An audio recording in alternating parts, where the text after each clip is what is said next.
बिस्मिल्लाहिर्रहमानिर्रहीम। अस्सलामुअलैकुम। Welcome back to Alamia's kitchen. मैं उम्मीद करती हूँ आप सब खैरियत से होंगे।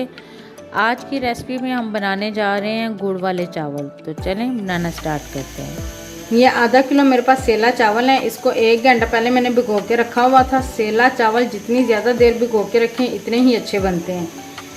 ये आधा किलो गुड़ है मेरे पास। अगर आपके घर में चावल और गुड़ घर में पड़ा हुआ है तो 1 कटोरी मैंने चावल ली है और ये प्लेन कटोरी मेरे पास गुड़ है। अगर आप बाज़ार से लेके आए तो आधा किलो चावल है और आधा किलो मेरे पास गुड़ है। ये कुछ बादाम है मेरे पास, किशमिश है और नारियल कटा हुआ है। 1/2 टीस्पून मेरे पास सौंफ है। एक बोल में मैंने चावलों के लिए पानी गर्म करने के लिए रखा हुआ और एक बोल में मैंने गुड़ डाल के 1/2 गिलास पानी डाल के अब हम इसको गुड़ को मेल्ट करेंगे अच्छा सा।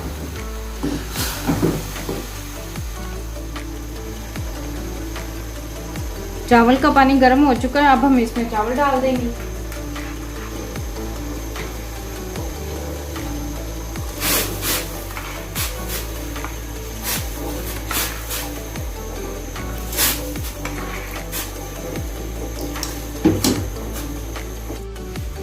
ये देखें गुड़ हमारा अच्छी तरह मेल्ट हो चुका है।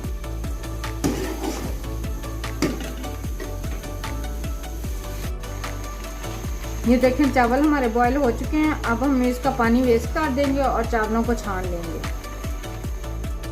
कढ़ाई में 1/2 कप कुकिंग ऑयल डाल के अब ये मेरे पास जो सौंफ है वो मैं इसमें डाल दूंगी।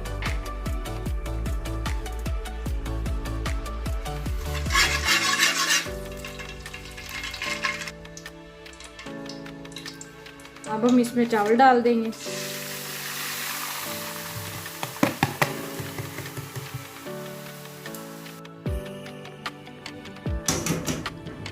ये मेरे पास चाय वाली जाली है। जो गुड़ हमने मेल्ट किया था वो मैं इसके साथ छान लूँगी ताकि जो कचरा वगैरह हो वो निकल जाएगा।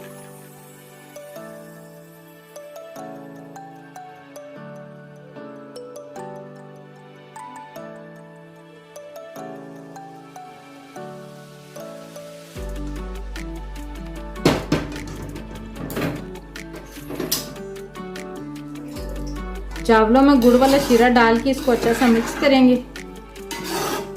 अब हम इसको दम वाली आंच पे पकने के लिए रखेंगे। जब शीरा हमारा खुश्क हो जाएगा फिर हम आपसे मिलेंगे। चावलों में शीरा अच्छी तरह खुश्क हो चुका है। अब हम इसमें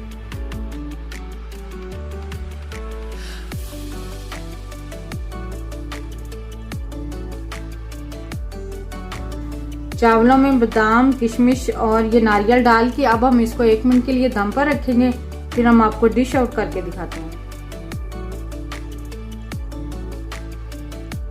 लें जी, गुड़ वाले चावल हमारे तैयार हो चुके हैं। मैं उम्मीद करती हूँ आपको मेरी वीडियो ज़रूर पसंद आई होगी। मुझे और मेरी टीम को दुआ में ज़रूर याद रखें। मिलते हैं नेक्स्ट वीडियो में, तब तक के लिए अल्लाह हाफिज़।